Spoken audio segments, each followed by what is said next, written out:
사랑의 말씀입니다. 본문은 희망의 말씀입니다. 축복의 말씀입니다.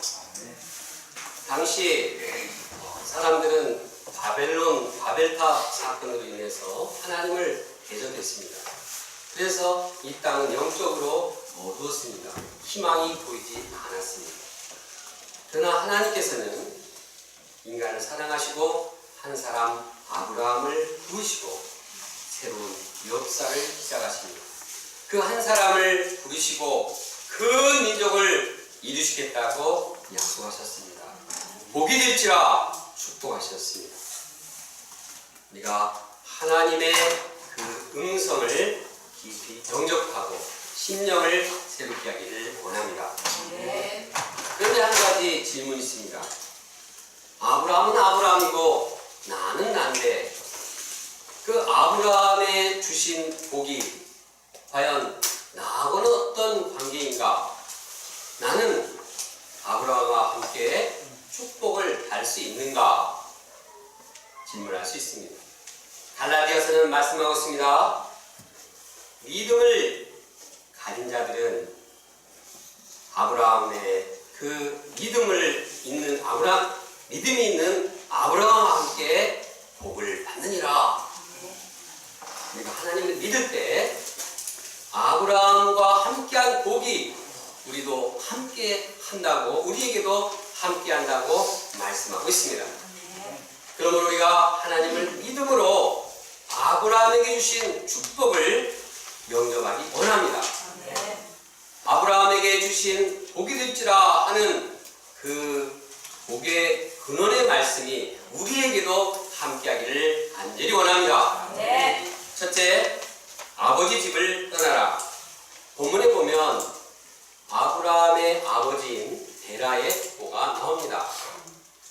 이 족보를 통해서 아브라함의 그 시대 상황, 또 집안 상황, 그 부르심을 받을 때 그 배경을 보여주고 있습니다. 그런데 여기에서 보면 인간적인 조건이 그렇게 좋지는 않았습니다.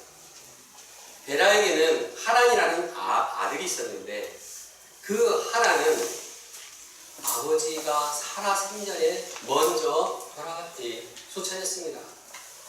자녀를 잃은 그 부모의 심정은 참 충격이고 고통이고 슬픔이고 아픔이었습니다. 이는 부모들뿐만 아니라 온 가족의 상처로 아픔으로 평생을 잊지 못하고 시달려야 했습니다. 이러한 죽음의 분위기가 함께하는 이러한 가정이었습니다. 그런데 데라의 아들 아브라함은 사레라는 이 아내를 얻었는데 거기에는 또 자녀가 없었습니다. 나이는 늙어가는데 자녀가 없으니 참 이것도 하나의 걱정거리가 아닐 수 없었습니다. 당시 자녀가 없는 것은 신의 축복이 없다는 것으로 사람들이 인식했습니다. 그래서 이 아브라함 사라는 이 참 수치스러움을 느껴야 했습니다. 그리고 참 이것으로 인해서 속으로 앓고 있었지만 그러나 이 문제를 인간적으로 어떻게 해결할 수도 없었습니다. 한편 데라 가정의 신앙의 모습은 어떠합니까? 데라는 우상 숭배자였습니다. 탈무드에 가면 데라는 우상을 만들어 팔던 우상 판매업자였습니다. 아버지인 데라가 이렇게 하나님을 모르고 우상을 숭배하는데 그 자녀들이 하나님을 섬기겠습니까? 그 가정은 불신자 가정이었습니다. 하나님 앞에 살지 못했습니다. 그러나 하나님께서는 이러한 인간 조건도 좋지 못하고 또한 신앙적으로도 하나님 앞에 살지 못하는 그 가정을 하나님께서 부르셨습니다. 이것은 은혜로 부르신 것을 의미합니다. 그들이 조건이 좋아서 자격이 있어서 신앙적으로 훌륭해서 그들을 부르신 것이 아닙니다. 하나님은 우리를 사랑하시고 아브라함을 가정을 사랑하시고 일방적으로 은혜로 부르셨습니다. 지금도 하나님께서는 은혜로 우리를 부르십니다. 우리 인간 조건이나 우리 자격을 따지지 않고 우리를 부르십니다. 디모데후서는 말씀하기를 하나님께서는 우리를 은혜로 부르셨다고 말씀하고 있습니다. 특히 하나님께서는 우리를 부르시기 위해서, 적극적으로 부르시기 위해서 하나님의 아들 예수님을 이 땅에 보내주셨습니다.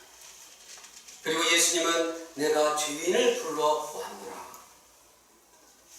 죄인을 불러왔다는 것은 모든 사람을 불러왔다는 뜻입니다. 수고하고 무거운 짐진 자들아 다 내게로 오라. 예수는 부르십니다. 수고하지 않는 사람, 죄의 짐이 없는 사람이 어디 있습니까?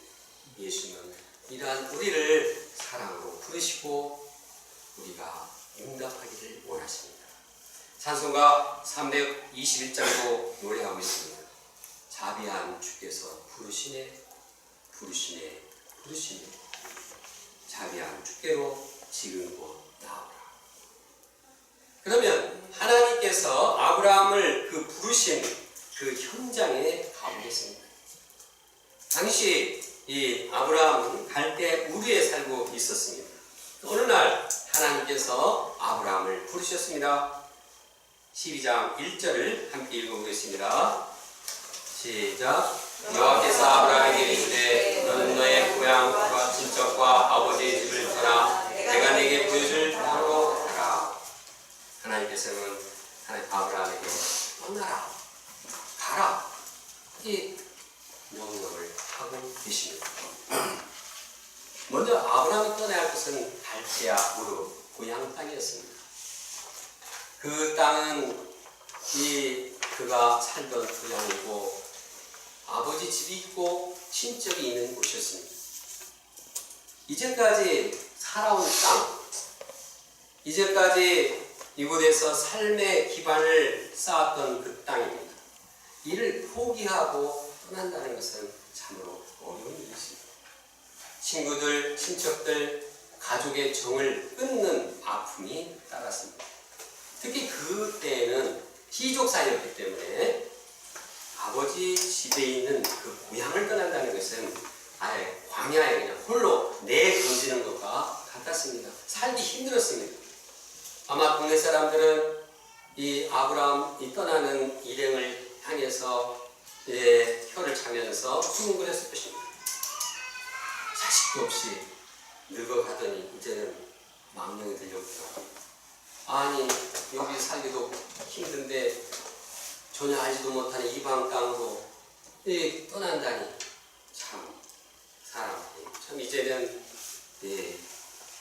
정신이 없을 텐데 뭐 젊은 때도 아니고 지금 나이가 몇 세인데 이렇게 떠난다는 말입니다. 당시 아브라함의 나이는 75세였습니다.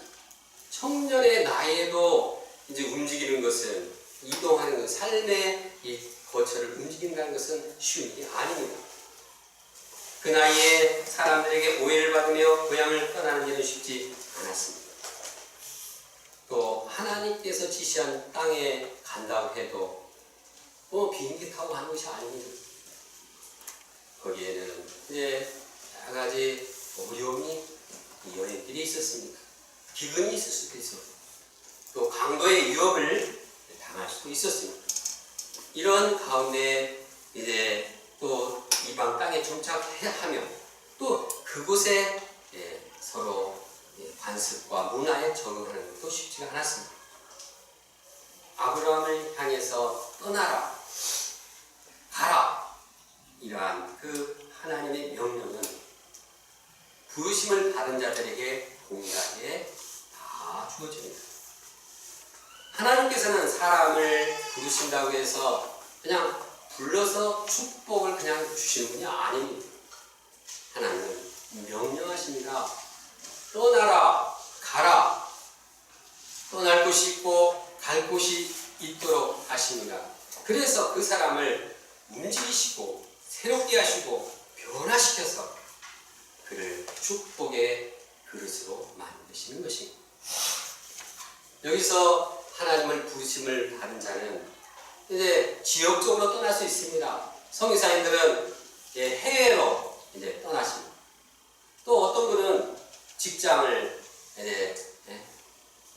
집에서 먼 곳으로 또 캠퍼스가 먼 곳으로 또 떠나는 수도 있습니다. 그런데 이 부름받은 장소가 이 장소를 옮기는 것이 아니라고 우리가 부르심 받은 자는 항상 떠나야 할 때 있고 가야 할 것이 있습니다. 그것은 우리의 마음과 내면에서 우리의 생활에서 새롭게 이제 떠나고 또 갈 곳이 있다는 것을 말합니다. 예수님께서는 자기의 부름을 받고 따라오는 사람들에게 명령하고 있습니다. 누구든지 나를 따라오려거든 자기를 부인하고 자기 십자가를 지고 나를 따를 것이라. 자기를 부인하라는 뜻은 자기 안에 있는 죄악된 그 마음을 떠나라는 것입니다. 죄악된 생활에서 벗어나라는 것입니다. 그리고 주님께서 원하시는 이제 십자가의 길을 가도록 하는 것입니다. 그러므로 우리의 내면의 이기심, 정욕, 여러 가지 이 죄악의 이 마음을 떠나야지 순례자의 길을 갈 수가 있습니다. 부름받은 자가 과거에 죄악된 그 라이프 스타일을 떠나지 않고서는 하나님이 원하시는 새로운 삶을 갈 수가 없는 것입니다.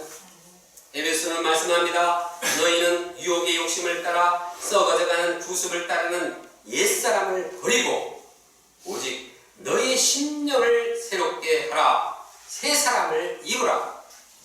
하나님께 부름받은 자는 떠나서 하나님의 사람으로 하나님의 심령을 덧입는 사람이 되기를 원하십니다. 그리고 하나님께서는 그를 복주기를 원하십니다. 갈라디아서도 말씀합니다. 그리스도 예수의 사람들은 육체와 함께 그 정과 탐심을 십자가에 못 박았느니라.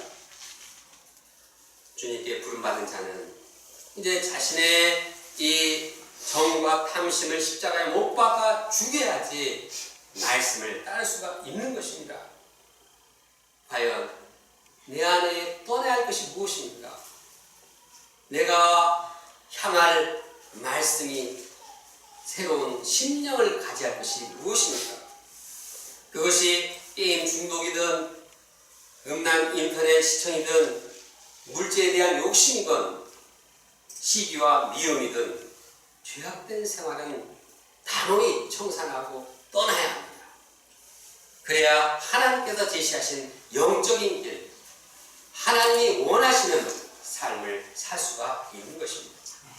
둘째, 너는 복이 될지라. 하나님께서는 아브라함을 부르시고 그냥 또 부르셔가지고 명령만 해서 그냥 이거 해라 이렇게 말씀하시지 않습니다. 하나님께서는 그에게 아주 큰 놀라운 축복을 약속하십니다. 2절을 함께 읽겠습니다. 2절입니다. 시작. 내가 너로 큰 민족을 이루고 내게 복을 주어 내 이름을 창대하게 하리니 너는 복이 될지라. 여기서 보면 아브라함의 복은 무엇을 말합니까? 큰 민족을 이루라. 큰 민족, Great Nation. 여기서 아브라함을 통해서 주시는 복은 양적으로 많은 사람들을 가진 민족뿐만 아니라 이 질적으로도 영적인 후손, 믿음의 후손, 경건한 후손, 거룩한 민족을 주시겠다는 약속입니다. 큰 민족은 지금까지의 모든 민족과는 비교할 수 없는 새로운 민족이요 거룩한 민족입니다. 창세기 28장은 말씀합니다. 내가 그 아브라함으로 그 자식과 건속에게 명하여서 여호와의 도를 지켜 그 의와 공도를 행하게 하려고 그를 택하였노라. 하나님께서는 큰 민족을 이루는데 그냥 무작정 많은 민족을 주시려고 하는 것이 아니라 의와 공도를 지키는 거룩한 백성으로 만드는 축복을 주신 것입니다. 그래서 하나님께 이 복받는 민족을 이루고자 계획하신 것입니다. 인간적으로 보면 이 약속은 정말 너무나 현실과는 동떨어져 있는 약속이었습니다. 왜? 아브라함 늙었고 자녀 없고 그런데 무슨 큰 민족입니까? 그런데 무슨 거기에 이 큰 민족의 소망이 있을 수 있겠습니까? 나이도 들었습니다. 거기다가 아브라함은 현재 신앙적으로는 거의 이제 첫걸음 시작합니다.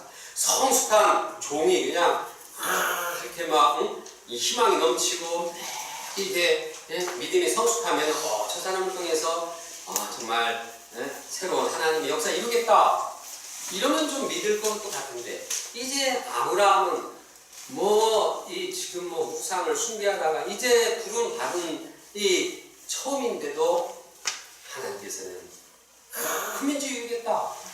그건 뭘 말합니까? 아브라함에게는 소망이요. 아니, 아브라함이 소망이 있는 게 아니라 그 소망을 주시는 하나님께 진정한 소망이 있다는 사실입니다. 네. 우리에게 소망이 있습니까? 우리에게 소망이 있는 것은 하나님께서 우리에게 소망을 두시기 때문에 소망이 있는 것입니다. 아브라함의 소망은 아브라함의 인간적인 능력이나 인간적인 신앙이나 이런 모습이 아니라 하나님께서 그를 축복하시고 그를 소망을 두셨기 때문에 그리고 그를 키워 나가기 때문에 거기에 소망이 있는 것입니다. 하나님께서는 이 아브라함을 이제 축복하시고 지금은 그 다음 12장 후반부에 보면은 이 자기 아내를 누이라고 거짓말하는 아주 겁쟁이, 두려움 많은 그런 모습을 보이고 있습니다. 그런 자가 어떻게 큰 민족이 이루는 이러한 조상이라고 말할 수 있겠습니까? 그러나 하나님께서 그에게 약속하셨고 그를 축복하셨기 때문에 진정한 축복이 있는 것입니다. 결국 현재 25억 이상의 이 크리스찬들이 이 믿음의 조상 아브라함의 물줄기 가운데 큰 민족을 이루고 있지 않습니까? 또한 하나님께서 아브라함에게 주실 복은 그의 이름을 창대하게 하는 것입니다. 아브라함을 부르신 분이 누굽니까? 하나님이십니다.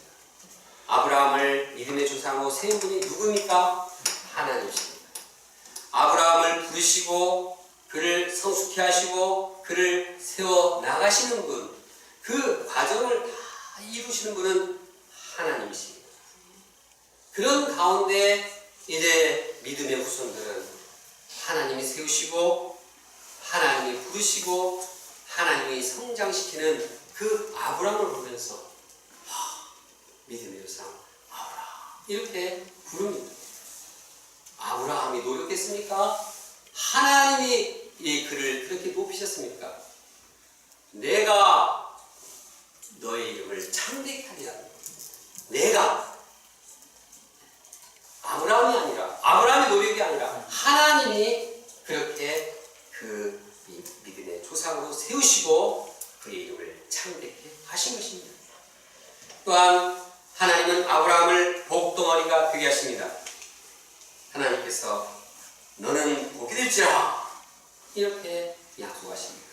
이 문장을 히브리 원문으로 관찰하고 해석해보면 너는 복의 전형이 될지라, 너는 복의 하나의 그 타입이 될 것이다. 너는 복의 본이 될 것이다. 이그젠플, 모델이 될 것이다. 하나의 복의 패러다임이 될 것이다. 이렇게 말하고 있습니다. 하나님께서는 한 사람 아브라함을 부르셔서 그를 복의 모범으로 사용하셨습니다. 3절은 보충 설명합니다. 너를 축복하는 자에게는 내가 복을 내리고 너를 저주하는 자에게는 내가 저주하리니 땅의 모든 족속이 너로 말미암아 복을 얻을 것이니라. 어떤 사람이 아브라함과 어떤 관계를 맺느냐에 따라서 그 사람에게 복을 내리기도 하고 저주를 내리기도 합니다. 즉 아브라함의 믿음을 인정하고 그 믿음의 삶을 사는 사람은 복을 받습니다. 아브라함을 무시하고 믿음의 삶을 살지 않는 사람은 저주를 받습니다. 서론에 인용한 것처럼 믿음을 가진 자들은 믿음이 있는 아브라함과 함께 복을 받게 되는 것입니다. 지금도 하나님께서는 우리 각자를 부르시고 큰 민족을 이루고자 복을 주시고자 하십니다. 복이 될지라. 너는 복이 될지라. 같이 한번 마음에 영접하는 마음으로 주님의 음성을 영접하는 마음으로 같이 해보겠습니다. 시작. 너는 복이 될지라. 더 마음 깊이 영접하는 심령으로 다시 한번 해보겠습니다. 시작. 너는 복이 될지라. 물론 우리의 상황이 아브라함처럼 큰 민족을 이루기는커녕 나 한 사람, 우리 가족 한 사람으로 이 헤매는, 그래서 다른 사람은 몰라도 나를 통해서는 이런 복을 희망하지 못할 수도 있습니다. 그러나 하나님께서 아이 낳을 소망이 없는 아브라함을 부르시고 그에게 복이 될지라 말씀하신 이유는 어떠한 절망적인 상황에 있는 사람들도 하나님을 믿을 때 그러한 복이 된다는 소망을 주기 위해서입니다. 우리가 아브라함처럼 약속을 믿을 때 하나님께서는 우리를 통해서도 큰 민족을 이루어 나가십니다. 각자가 하나님의 약속을 믿고 순종할 때 복덩어리가 되는 것입니다. 그래서 우리 각자를 통해서 하나님의 축복이 다른 사람에게도 흘러 넘치게 될 것입니다. 셋째, 말씀을 쫓아갔고 하나님의 약속을 들은 아브라함은 하나님의 말씀에 순종했습니다. 참, 순종했다는 의미는 무엇일까요? 순종했다는 하나님의 말을 믿은 것입니다. 믿지 못하고 어떻게 순종합니까? 아브라함은 본토 친척 아비집을 떠나서 하나님이 지시할 땅으로 가는데 어려움이 있었지만 순종했습니다. 그것은 하나님의 축복을 믿었기 때문입니다. 그는 갈 바를 알지 못하고 나왔지만 하나님의 말씀에 순종했습니다. 그가 새로운 땅을 밟을 때 위험과 위기가 도사리고 있었지만 하나님의 말씀에 순종했습니다. 마침내 그는 하나님께서 지시한 가나안 땅에 들어갔습니다. 아브라함이 도착한 땅에는 가나안 사람이 거주하고 있었습니다. 당시 가나안 땅은 우상 숭배를 하는 땅이고 여러 가지 점쟁이들, 무당이 가득하고 육신의 정욕과 쾌락이 범람하는 땅이었습니다. 하나님께서는 가나안 땅에 도착한 아브라함에게 약속하셨습니다. 아브라함은 이게 땅 잘못 찾아왔나? 큰 민족 이루겠다는데 저 사람들 나하고 무슨 관계지? 이때 하나님께서는 내가 이 땅을 네 자손에게 주리라. 큰 민족을 이루면 땅이 필요한데 이 땅이 바로 그 땅이다. 이 땅을 약속해 주셨습니다. 아브라함은 자기에게 나타나서 이제 이 함께 하신 하나님 그분을 향해서 제단을 쌓았습니다. 이는 아브라함이 그 땅에 하나님의 계심을 믿었기 때문에, 또한 아브라함이 이 하나님께 받은 그 말씀을 이루시라는 것을 믿었기 때문에 한 행동이었습니다. 사실 이방 땅에서 하나님을 믿지 않고 제단을 쌓는다는 것은 어려운 일이었습니다. 사람들이 눈치가 보였습니다. 쟤네들 뭐해? 우리하고 달라? 이질감을 낳고 쟤네들 우리하고 다르니까 공격하자. 그러나 아브라함은 하나님을 믿었기 때문에 제단을 쌓았고 또 동쪽으로 옮겨서도 또 제단을 쌓았습니다. 그리고 하나님의 이름을 불렀습니다. 그러는 가운데 하나님과 깊은 사귐을 갖고 점점 하나님과 인격적인 관계를 깊이하게 되었습니다. 아브라함의 순종은 하나님을 향한 그의 믿음을 보여주고 있습니다. 그가 믿음으로 순종했기에 또한 그는 하나님께서 주시는 축복을 받을 수가 있었습니다. 복덩어리가 될 수 있었습니다. 만약 자기가 부르심을 받았을지라도 데라처럼 가나안 땅에 가지 못하고, 아버지 데라는 이 가나안 땅에 가보자 했지만 하란에서 그냥 거기서 머무르다가 가나안 땅에 가지 못했습니다. 그러나 아브라함은 마침내 가나안 땅에 갔습니다. 이처럼 하나님의 부르심을 받고 말씀에 순종할 때 하나님께서 주시는 축복을 받을 수가 있습니다. 아브라함의 순종은 하나님을 부름받은 우리가 어떻게 행동해야 하는지를 보여줍니다. 어떻게 행동해야지 우리가 복을 받는지를 말씀해주고 있습니다. 우리가 아브라함처럼 하나님의 말씀에 순종할 때 하나님께서 복을 주십니다. 또한 다른 사람들에게 복을 나눠주는 복덩어리가 됩니다. 예를 들어서 우리가 봉사할 때 그리스도 안에서 모든 사람이 삶을 얻으리라. 우리가 그리스도 안에서 삶을 살아야 함을 영접했습니다. 그런데 이 말씀 영접하고 그냥 말로는 그리스도 안에서 아담 안에서 이 죄악된 모습은 다 죽었습니다. 이렇게 해야 되는데 계속 이 아담 안에 있는 그 죄악된 본성이 계속 살아있다고 하면 어떻게 이것을 순종이라고 볼 수 있으며 어떻게 하나님께서 그를 축복해 주시겠으며 어떻게 그를 통해서 복이 전달이 되겠습니까? 그러므로 말씀에 순종해서 아담에 있는 이 죄악된 습관을 십자가에 못 박아 죽여야 합니다. 그리고 그리스도 안에서 새 생명을 덧입고 살아야 합니다. 그래야 하나님이 주시는 복을 받을 수 있고 하나님의 복을 다른 사람에게도 또한 증거하게 되는 것입니다. 우리는 주일 예배 때 좀 이따가 주기도문을 드립니다. 우리가 우리 죄 지은 자를 사해 준 같이 매번 말씀을 듣고 기도를 하지만 형제를 사랑하지 않으면 어떻게 그가 죄사함의 축복을 받습니까? 어떻게 죄사함을 나눠주는 복의 복덩어리가 될 수 있겠습니까?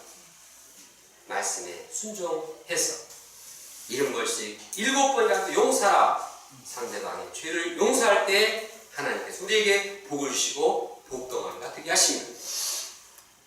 말씀에는 때를 얻든지 못 얻든지 말씀을 전파하라. 이렇게 한 말씀을 우리는 여러분 압니다.